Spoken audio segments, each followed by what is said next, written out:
Prabhupada Jaya Prabhupada.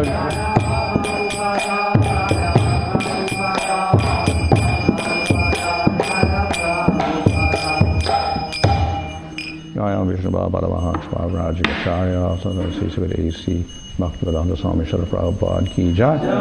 Namacharya Haridas Thakur ki jai. Prem Sagaho Sri Krishna Chaitanya.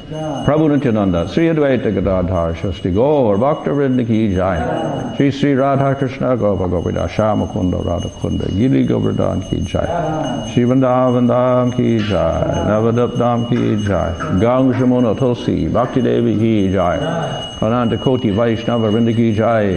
Samaveta Bhaktivinoda ki jai. Go Premanandi. All glories to the assembled devotees. All glories to the assembled devotees. All glories to the assembled devotees. All glories to Sri Guru and Sri Gauranga. All glories to Sri Prabhupada. Om Namo Bhagavate Vasudevaya. Om Namo Bhagavate Vasudevaya.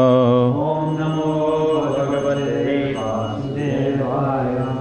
Om Namo Bhagavate Vasudevaya. Om Namo Bhagavate Vasudevaya. Namo Vishnu Padaya Krishna Prasthaya Bhutale Srimate Bhaktivedanta Swami Niti Namane. Namaste Saraswata Deve Gauravani Pracharane Nirvishesha Shunyavadi Paschatya Desha Tarane Sri Krishna Chaitanya Prabhu Nityananda Sri Advaita Gadadhar Shivasadi Gaurabhaktarinda Hare Krishna Krishna Krishna Hare Hare Hare Rama Rama Rama Hare Hare. Reading from Srimad Bhagavatam, Canto 1, Chapter 15, verse 42. In the soul, a juhavit, fixed, brahmani, unto the spirit, atmanam, the soul, avyayi, unto the inexhaustible. Translation, thus annihilating the gross body of 5 elements into the 3 qualitative modes of material nature, he merged them in one nescience, and then absorbed that nescience in the self, Brahman, which is inexhaustible in all circumstances. Purport. All that is manifested in the material world is the product of Mahatattva Vyakta, and things that are visible in our material vision are nothing but combinations and permutations of such variegated material products. But the living entity is different from such material products. It is due to the living entity's forgetfulness of its eternal nature as eternal servitor of the Lord and his false conception of being a so-called Lord of the material nature that he is obliged to enter into the existence of false sense enjoyment. Thus, a concomitant generation of material energies is the principal cause of the mind's being materially affected. Thus, the gross body of 5 elements is produced.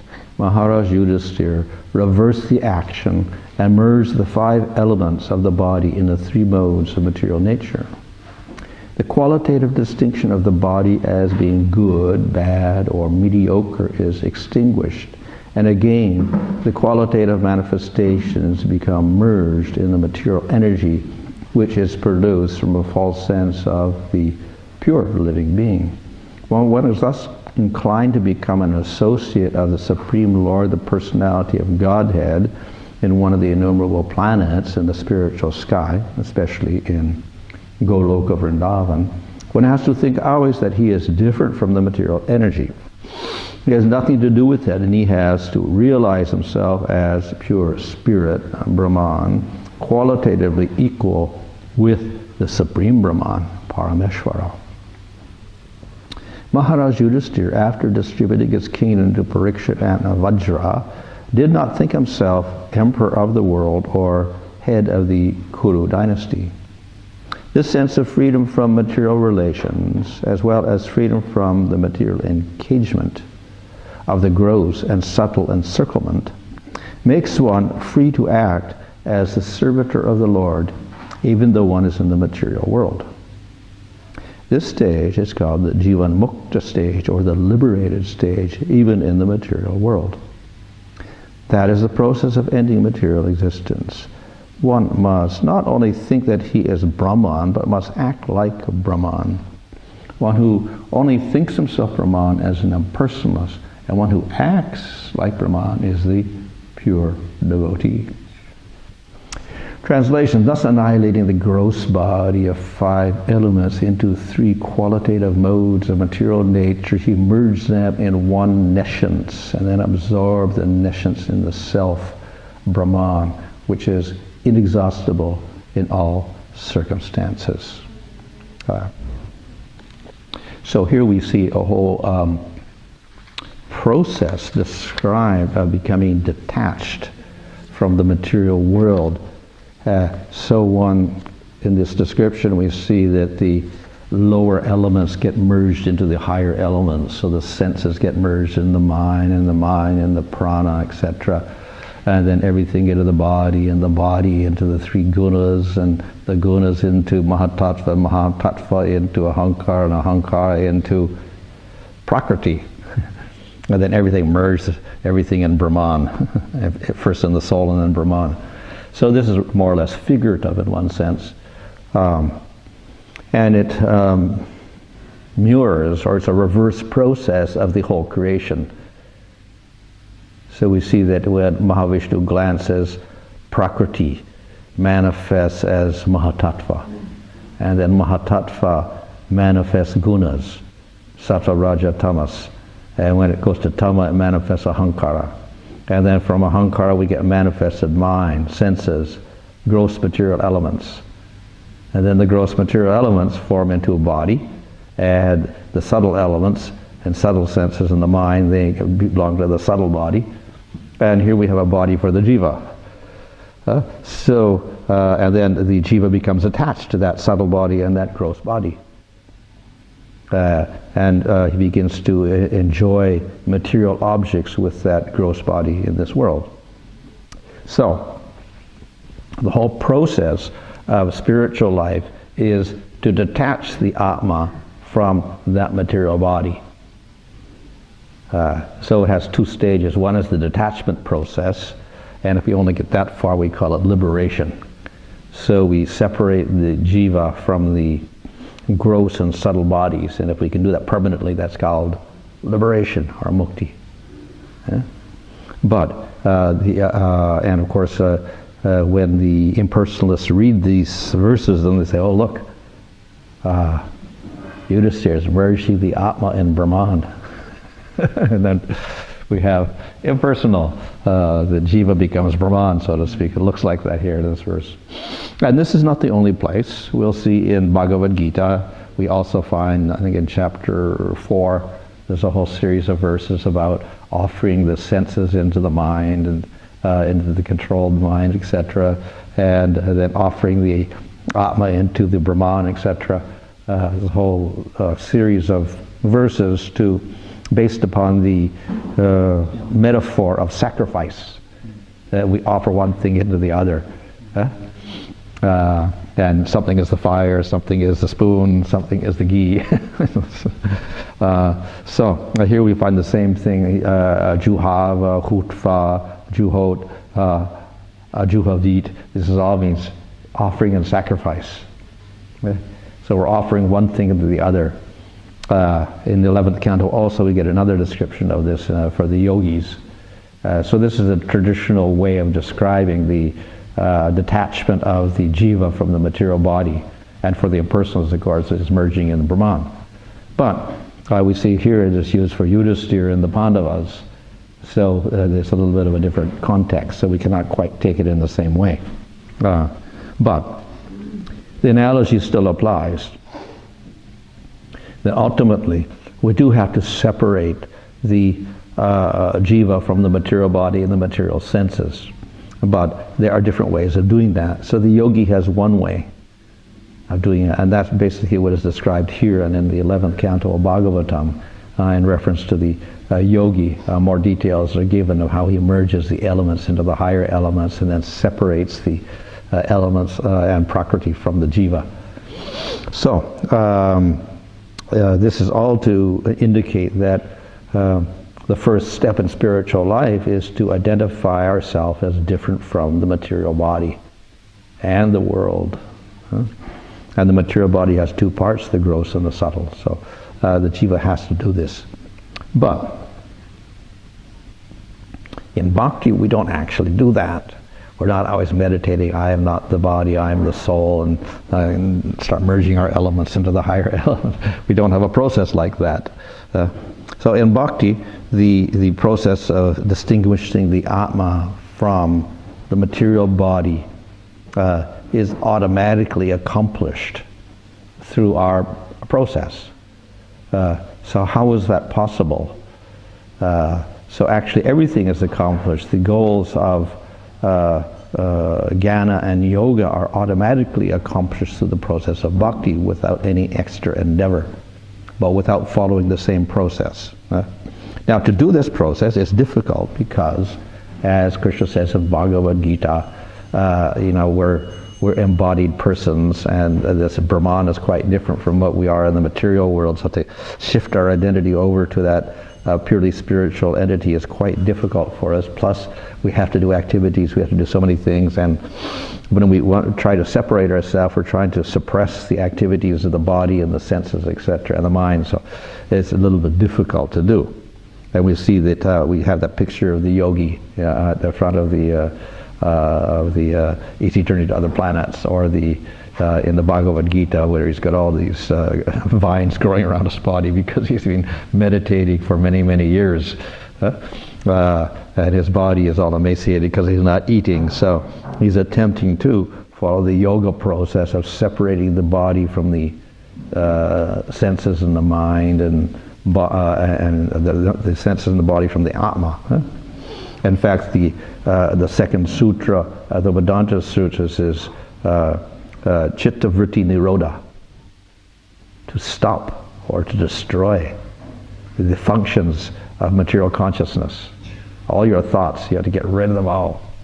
Of course, you find lesser, reflections of that in modern yoga systems, and what is it, that mindfulness and all these processes, stopping your thoughts, etc. So that comes from this idea that all these thoughts are useless and they entrap us in the material world. And that is true, they do. But it's very difficult to get rid of those thoughts and the actions of the mind and the actions of the senses and the actions of the body. It's very difficult to do that. Okay? So instead of using that process, the devotees use another process.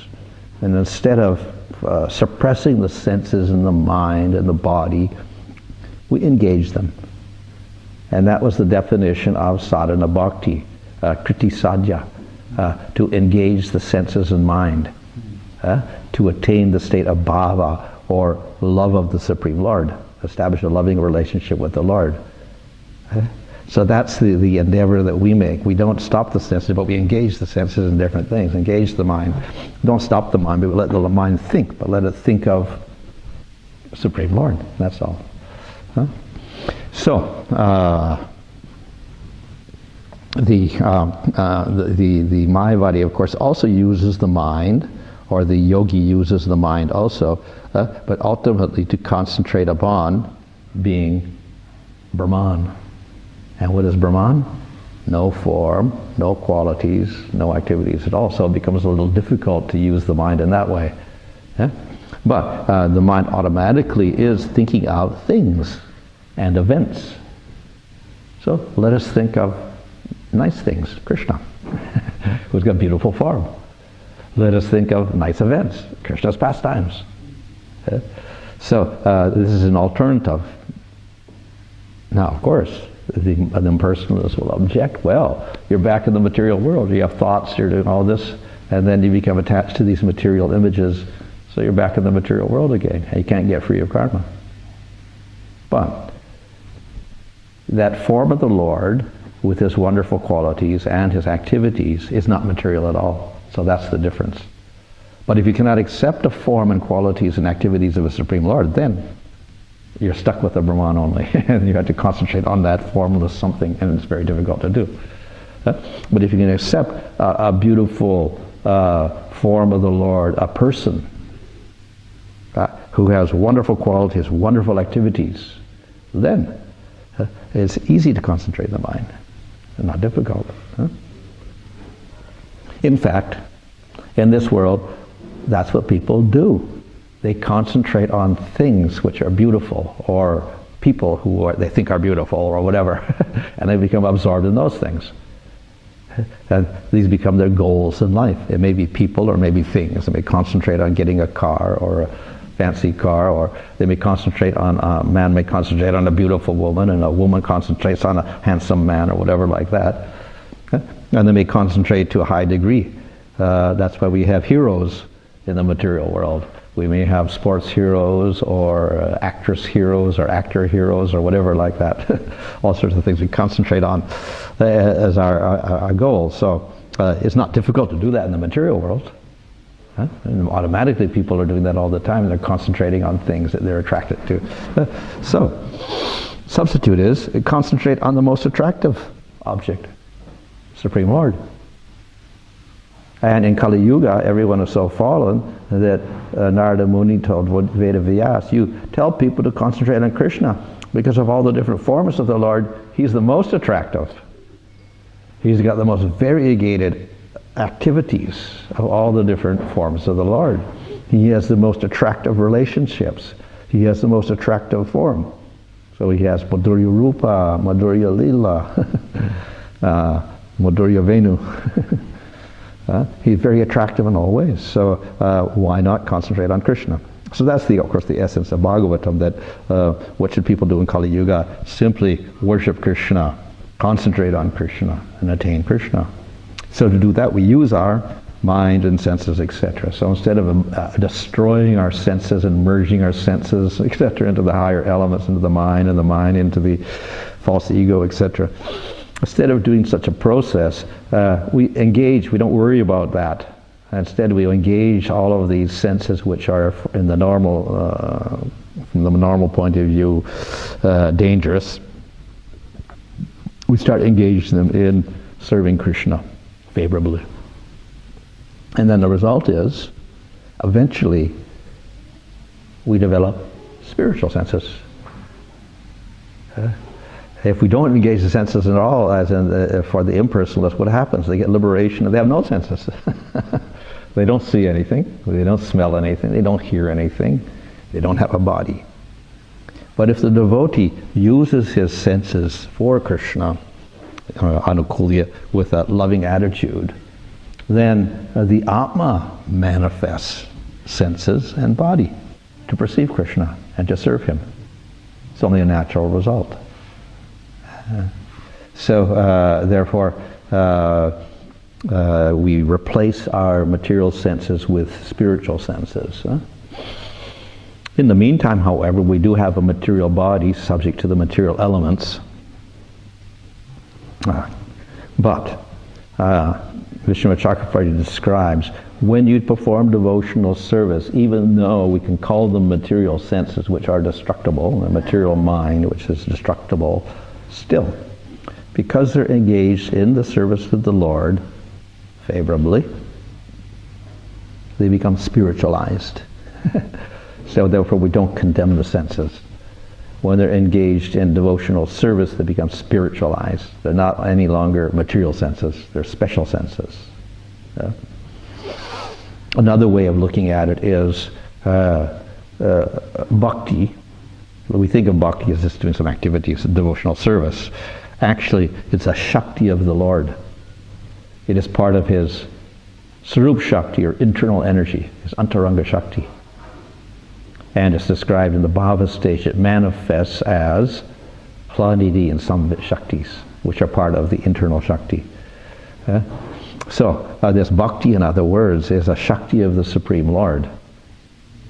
And therefore, and it's never contaminated by anything in the material world. Like the holy name also is Shakti of the Lord, so it's not contaminated by anything in the world. So Bhakti Shakti is also not contaminated by anything in this world. So when we do devotional service, then actually that's the Shakti of the Supreme Lord operating. And that as one progresses in bhakti, that Shakti begins to manifest a little more and a little more. In the beginning it's very weak. And it gets manifest more and more and more and more.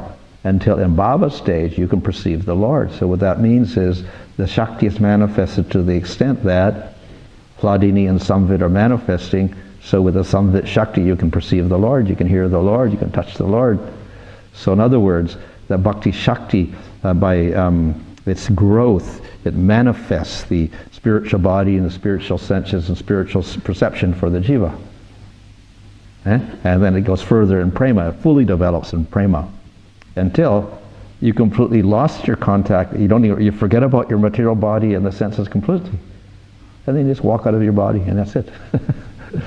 So that's how Vishwashakavari describes the person in prema. Well, he's still in this world, and then he's looking at everything, but he sees it all in terms of spiritual world almost. He identifies everything with the spiritual world. No longer makes distinctions. And meanwhile, when he is not looking at this world, he's in the spiritual world. His consciousness is somewhere else, and he's participating in pastimes with Krishna. And then finally he just walks into those pastimes completely, and he just forgets about his material body. And then he's in the spiritual world, finally.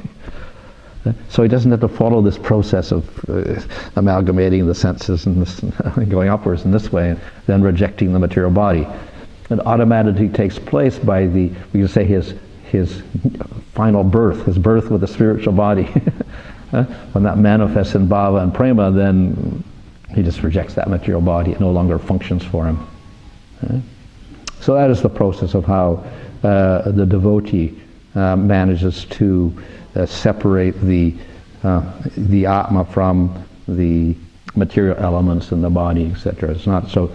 It's a secondary feature of his developing his spiritual body and developing prema. So that is why in devotional service we don't talk about all these things, processes like this. However, it is quite say common for other people, for yogis and gyanis, etc.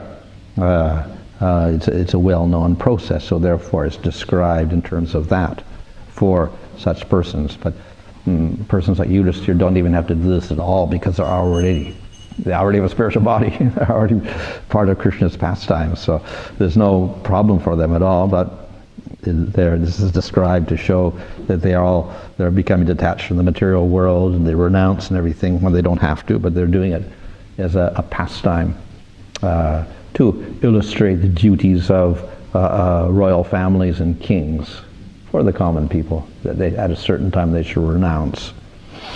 And therefore Prabhupada in the previous purports was mentioning how it's the duty of the leader to renounce, and set it a good example for the people to become detached from material life and become more absorbed in spiritual life. But there is no problem for the Pandavas. They're already completely attached to Krishna. They are his friends. They are his relatives. So it's only an example that they're setting for others. So here it describes how he calls him Muni. He's a great sage. Even though he's a kshatriya and was a king, and he's a great sage now. And in the word for word, it translates Muni as the thoughtful. So the Muni means one who's thinking a lot. So it often has a negative concept of Munis, or people who keep thinking and thinking and thinking. They're more like Gyanis, and they're always using their intellect to analyze things.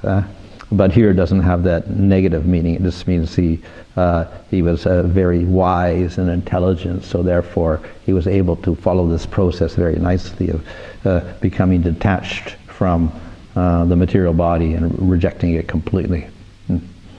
So he merged all the elements, and then it says here, he merged everything into the Atma. So in other words, nothing was left, only Atma's there. And then besides the Atma, there was the Brahman. And he merged, or he offered everything into the Brahman, which is avyaya, which is eternal and indestructible and undecaying. So this is will be taken by the impersonalist, so therefore the jiva merges into Brahman. It gets offered into it like that.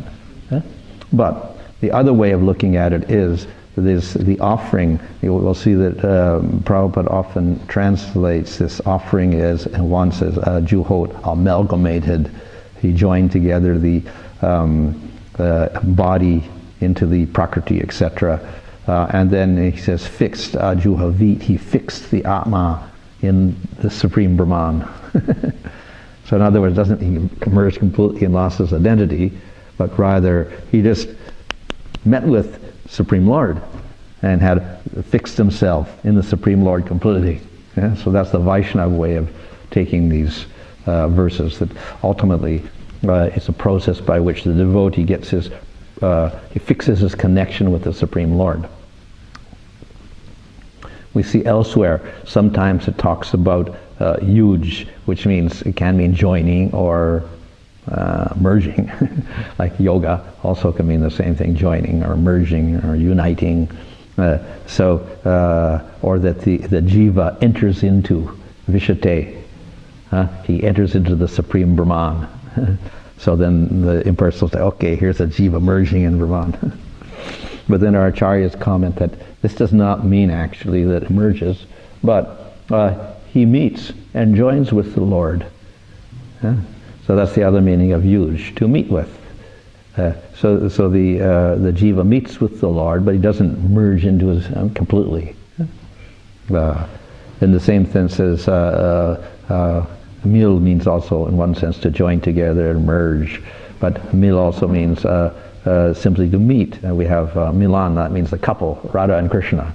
So they never merge into each other, but they're joined together permanently in love. So that's Milana.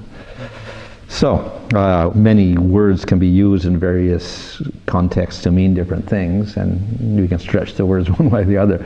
So we can take impersonal meaning out of it, or we can take personal meaning out of these descriptions. So the Gyanis and Yogis and impersonalists will often take the Bhagavatam, and when they find verses like this, then we'll say this is proof that ultimately everything merges in Brahman. And even at the end of the Bhagavatam, there is, and when after 10th canto, Sukadeva describes all of Krishna's wonderful pastimes. 11th canto, Krishna describes to Uddhava so many things, teachings. And then 12th canto, everything is wound up, there's a description of destruction of everything finally. And then Sukadeva concludes. And he says, now, I've discussed everything. So it's time to merge in Brahman. He makes a statement like that. So this is, and those who are impersonalists take those statements very seriously. This means that the conclusion of Bhagavatam is merging in Brahman. Because that's exactly what Sukadeva tells Parikshit. Now you merge in Brahman after hearing all the wonderful pastimes of Krishna. You merge in Brahman. Therefore, Brahman, the impersonal, is superior to the personal. Okay, Krishna may be God or whatever and have all wonderful pastimes, so that's all variety and form. So then you merge finally in Brahman with no qualities and no pastimes. Because Sukadeva is saying this also. Well, that's the conclusion of Bhagavatam. It comes at the end of Bhagavatam. That's his conclusion. So, and they will quote these verses to show that the impersonal is superior to the personal. However, if we look carefully at the whole Bhagavatam and even at the Bhagavad Gita, then we'll see that this is contradicted by so many statements. Throughout the Bhagavatam, we'll see how the impersonalists completely condemn that Brahman. They say it's inferior to it's like a little water in the desert, or like the water in the calf's footprint or whatever, compared to the ocean. It's nothing like that. So we find so many statements, and actually we'll see in the Nectar of Devotion, describing how the devotee derides liberation. Moksha lagudakrit. That's the third quality of bhakti. unique quality. The devotees say reject liberation as being useless. And then he gives about 50 quotes from Bhagavatam and other scriptures how the devotees deride liberation. Yeah? So that's one feature of the Bhagavatam. It derides liberation, merging in Brahman. So then how can Sukadeva at the end of the Bhagavatam say now it's time to merge in Brahman if he's already rejected it so many times? So it's a contradiction. So that's the case of having to use your intelligence to find the meaning of Bhagavatam. Just like this verse also, people say, okay, now the greatest devotees are going into Brahman, they're merging in Brahman finally, so that means impersonal mukti is greater than bhakti. But we see so much contradiction in the whole Bhagavatam. And of course the very purpose of Narada Muni when he tells Vedavyas you have to describe Krishna is you don't merge. You worship Krishna, you don't merge into him. There's the whole purpose of Bhagavatam, to glorify Krishna as the object of worship, not to merge into him. So, so much contradiction is there. So therefore we have to say that superficial meaning is not correct. And then we have to look for another meaning. And of course if we just look at the next verses where Parikshit replies to Sukadeva, Parikshit rejects that conclusion of Sukadeva, who was his guru. So this is not true, this is all nonsense, we don't merge. So therefore we understand it was a little bit of a test of Sukadeva to see how alert Parikshit was. So Parikshit gets a little angry and says, this is nonsense, we don't accept this. Therefore we do have to be careful when we see verses that look impersonal, that we also understand the context and we see the whole of the Bhagavatam, and then we can get the real meaning. So that's why it's pointed out that Vishnu Chakravarti makes that point, that the Bhagavatam is like Mohini. And Mohini means bewildering, and particularly it refers to the Mohini avatar, who was also in charge of the layer of Prakriti in the Brihad Bhagavatamrita. So Mohini is a very beautiful, and she was so beautiful that without fighting or anything, she bewildered the demons and was able to take the nectar from them. After great endeavor, the demons had got the nectar. They stole it from the Devatas after they churned the milky ocean together and got the nectar, then the demons stole it. So it was their prized possession after much labor. And of course it's valuable because if you drink the nectar when you're dying, you take it, you're back to life, you're very energetic again. So they could never be conquered by the Devatas. So then Mohini came, and then they were so bewildered by Mohini and her beauty that when she spoke, whatever she said, they would do, simply because of her voice. So she said, give me the nectar. And they said, yes. They gave her the nectar. And then she took the nectar and gave it to the Devatas. And that was the end of the demons. So Bhagavatam is like that. It bewilders the demons, impersonalists, materialists, and others. And it gives the nectar of the Bhagavatam to the devotees. So it may hide things like this. And then the demons pick up something, liberation supreme. But ultimately it isn't. But the Bhagavatam may hide the meaning sometime for these people, and they can take some other meaning out of the Bhagavatam. Just as Mohini bewilders the demons, so Bhagavatam will also bewilder the demons, and they give them all sorts of opportunities to find some impersonal meaning. So, therefore we do have to be careful when we read Bhagavatam and use our intelligence, and to help us, therefore, we have the Acharyas, who will give us the explanation, the real meaning of it, so we don't get bewildered. Okay, any question?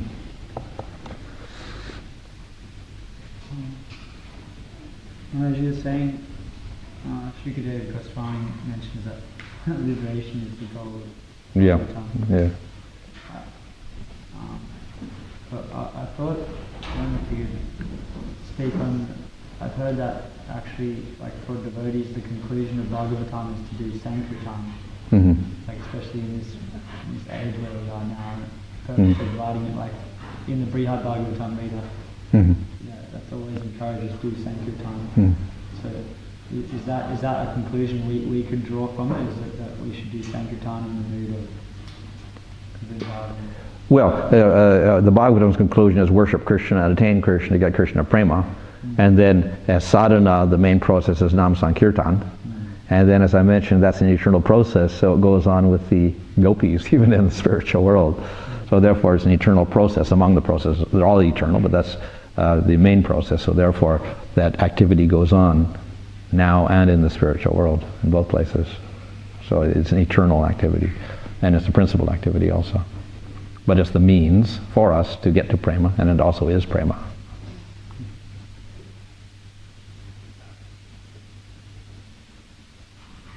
I have a question that is not exactly in relation to this class, but it's in relation to the Bhagavatam. Can I ask that question? Yeah, I guess so. Yeah, it's in relation to creation. Yeah. For example, the Brahma Samhita was sung by Brahma at the end of his meditation, right? Mm-hmm. But in the Bhagavatam, when we read the creation, it says nothing about Goloka or Govinda or the cows. Mm-hmm. It speaks about Vaikuntha Loka and Narayana with 4 arms. I was just wondering, how come? Because the Two different descriptions. Okay, fine. Yeah. Okay, yeah, so we find that there are different descriptions of different things, not only creation, but other things. Even the Varaha incident it apparently takes place twice within the day of Brahma, but they're kind of merged together in many places. Once in the Swayambhuva Manvantara, once in the Chakshusha Manvantara. That's the first 71 yuga cycles, and that portion Varaha appears. Then he appears in the 5th section of the day, just before noon, Brahma's life. Again he appears, but then the two events are kind of merged into one. And we'll find other events also. There's different creations, also different descriptions of creation, how it takes place. The details are somewhat different. And similarly, we'll find here the creation of in the Bhagavatam 3rd canto is looks a little bit different from Brahma's realization in the Brahma Samhita. So we shouldn't confuse what we can say that actually is a little bit of this creation going on every day of Brahma. When he wakes up, then doesn't know what to do. And so that whole thing where he's looking around in the water, that can occur every day of Brahma. Then he has to start recreating everything again. Of course the upper planets are kind of there, but the lower planets are all destroyed. And of course it also takes place when he's born, the first day of Brahma in his life, and that's also there when he's bewildered. So the events we can say are repetitive, but then there's always variations as well. So every day when he wakes up he may have a bewilderment, but then there may be different incidents what happens. So again, this whole Brahma Samhita may come up in one day of Brahma at the very beginning, like that. However, the Brahma Samhita, of course, shows how Brahma realizes Krishna, not Vishnu. And in the version of the Bhagavatam here, in the 3rd canto, it looks like Brahma sees Vishnu. But I think it is Vishnu Chakravarti Thakur. He says, actually, you look carefully, it doesn't actually say Vishnu here. So this is actually Krishna. He had a very young form. He goes to his young form with beautiful toes and beautiful face, etc. And even his associates, he says, his associates can be not just Vaikuntha, they're also associates of Krishna. So therefore he says, actually refers to Krishna because Krishna is the conclusion of Bhagavatam, so therefore Brahma's vision here is also Krishna. So he defends the vision of Krishna there, even though we don't see details like gopis and cowherd boys running around. But we do see the beautiful form described, so it could also be taken for Krishna. So he says, actually he got a vision of Krishna at that time. He clearly says 4 arms. There? Yeah. But in other places he gives he has a very youthful form. And he's got a very youthful form there. He's like a Navayovana form, so then Vishnu takes those as being Krishna. Of course, even Krishna can display 4 arms as he does in Dwarka.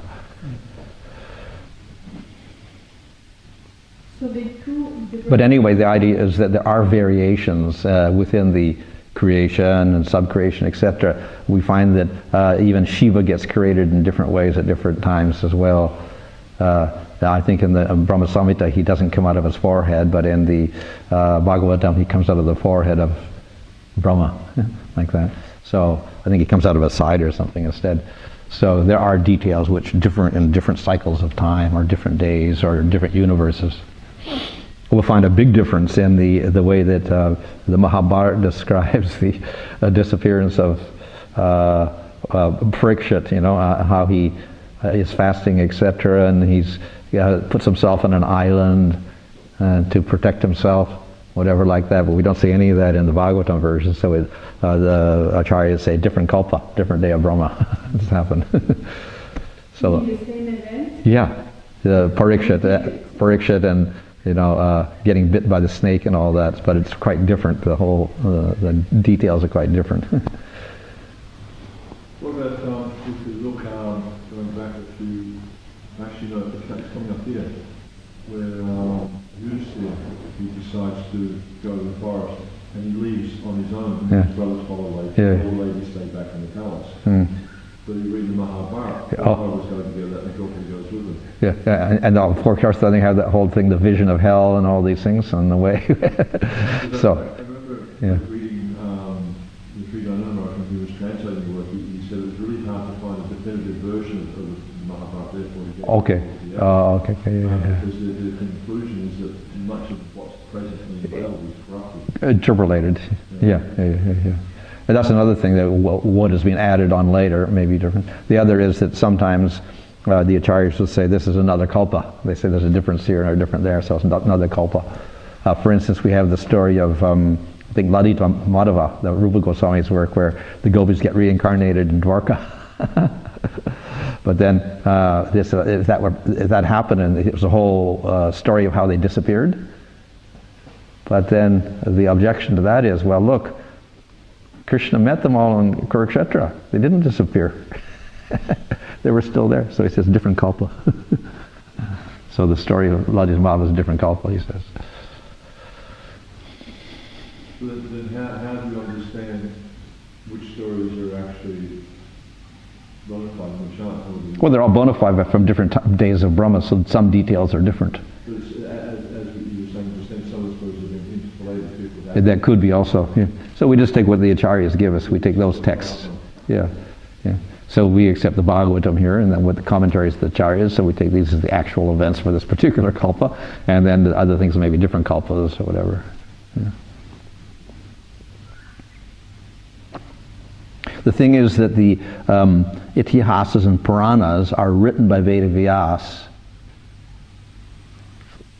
and the writing may be different. It's not always eternal like the Shrutis, the Vedas, which are permanent and they never change.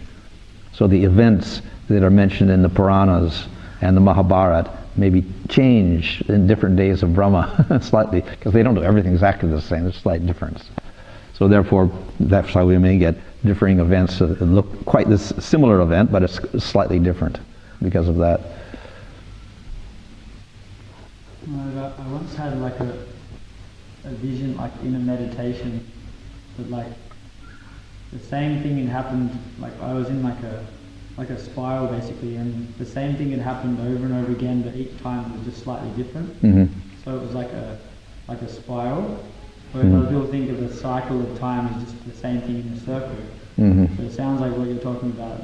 But it slightly changes each time. It's more like a spiral. So time works like that. Yeah. Well, of course, Krishna goes from universe to universe also, and it's not exactly the same pastime, exactly whatever, but it's similar. But and he's doing it consecutively, one after the other, in different universes.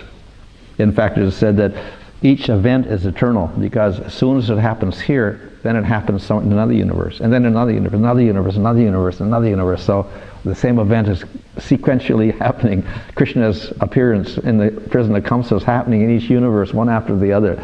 So even his appearance is eternal. In that sense, it goes on in all the universes, one after the other, for the whole life of Brahma. So it's another way of looking at it.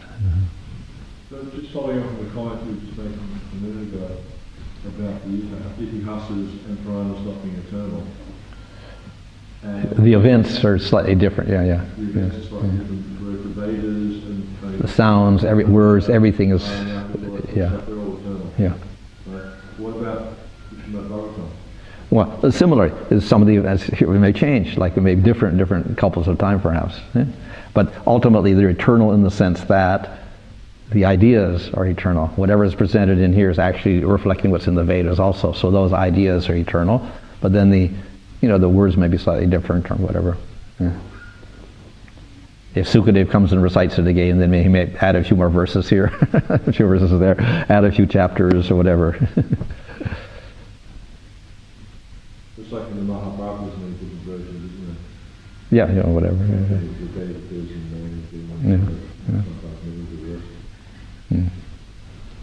Another argument that some people from other philosophical schools and sampradayas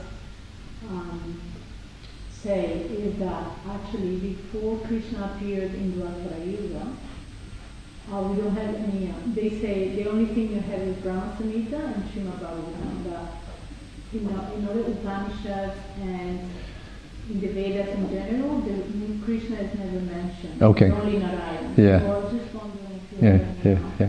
Well, in this presentation of Srimad Bhagavatamrita, the mention was made that bhakti is very rare.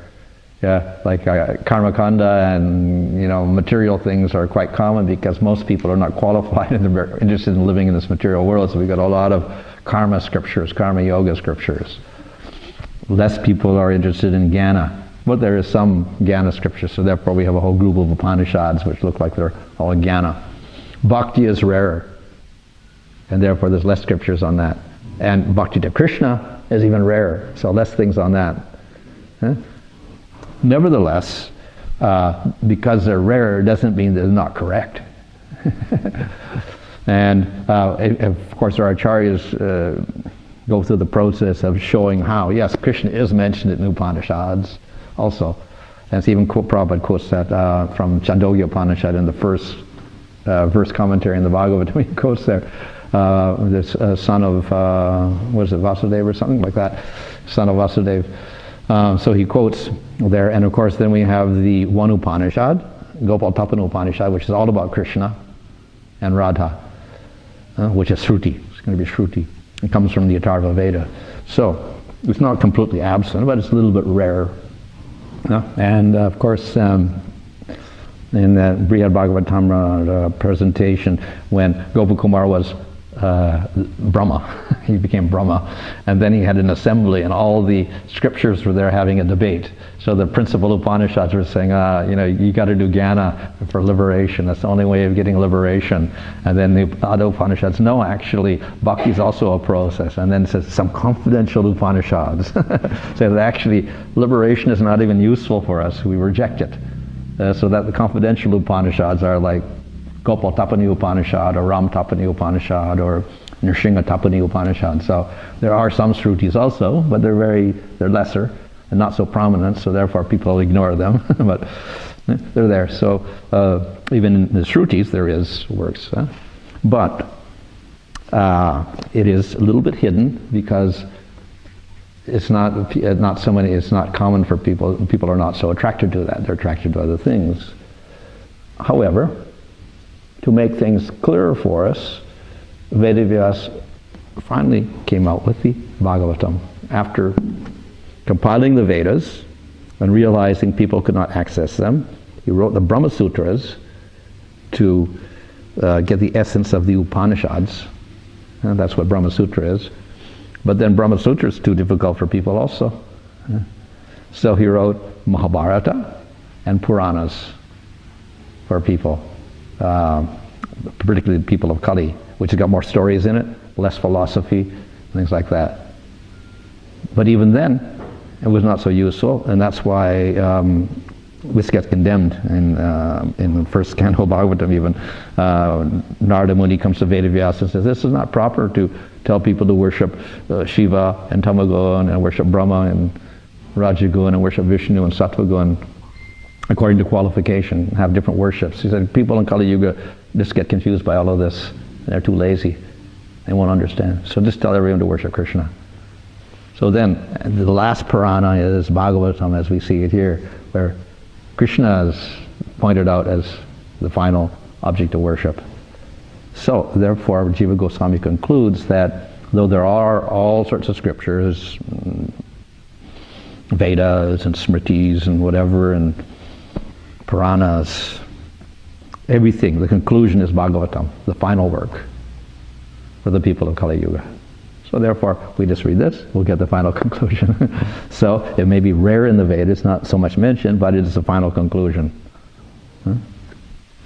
But also, so does it mean that before Kali Yuga, Yeah. people in general, No worship of Krishna. Narayana, right? Yes, yeah, no, yeah, yeah. So it's rare. Because every time I read something in the Bhagavatam, Yeah. they never Yeah, meditating it's on mainly Vishnu and other forms of the Lord. Yeah, yeah, yeah, yeah. So it's rare. The Krishna is rare. And very difficult. Even Brahma gets a little bit puzzled by the whole Krishna's because he can't understand it. He acts so much like a human being, etc. So Lord Chaitanya comes to reveal Krishna in Kali Yuga and make Krishna accessible to the people of Kali Yuga. Otherwise, people cannot get it. Even if they have Bhagavatam, they still can't understand Krishna properly. So Lord Chaitanya comes. another doubt that I have, that when Brahma gets bewildered by saying Krishna, Yeah. yet in the Brahma Samhita, Ah. saying that the Supreme Personality of God Yeah, yeah, yeah. So how did he get bewildered? So to explain what bewilderment was, Yogamaya. He couldn't get bewildered in this lifetime because Supreme Lord promised him in the Bhagavatam at the beginning, of the first, when he was born, you'll never be bewildered in your lifetime. So then how did he got bewildered and he took away the calves and cows? Will of Krishna for pastimes. So therefore don't blame Brahma. It wasn't his fault. So this first and the last verse seem to be like a process of Buddha. Oh, in a sense, it's like that. Yeah, it's like that. Yeah, purification, separate the soul from the body. Yeah. So it seems like it's, like okay, we practice it in deity worship. It seems like, for advanced yogis, this is a process that's actually understood and it's something they do. Yeah. It's similar to Bhutta Sutti. Yeah. And if you look at the one in the Hare Bhaktivilas, it's quite interesting how they do that Bhutta Sutti. They take the Atma and I think put them at the top of the head, and then they meditate on their material body, and they start burning, and they think of him as a personification of all sins, as a wild-looking man with red hair, sitting in the bottom of your stomach, all fiery, really angry guy. And then you take the fire bija, rum, and you burn them up. And then first you dry them up, and then you burn them up like that. And then you get rid of all your sinful activities, all your sinful body, etc., all your desires, etc. And then finally you meditate on the tam bij, amrita bij, on the top of your head, inundating your body with amrita, nectar. So you get a spiritualized body, etc. Then you bring the Atma down back in here, so that when the Atma's operating, it's got a pure body, a spiritualized body. And that's basically what Yudhishthira is trying to do. Yeah, destroy the material body, and they amalgamate the elements here into the higher element, and finally there's no material body, and you got your spirit soul left. So it's a way of getting rid of the impurities of the body. Okay, Hare Krishna.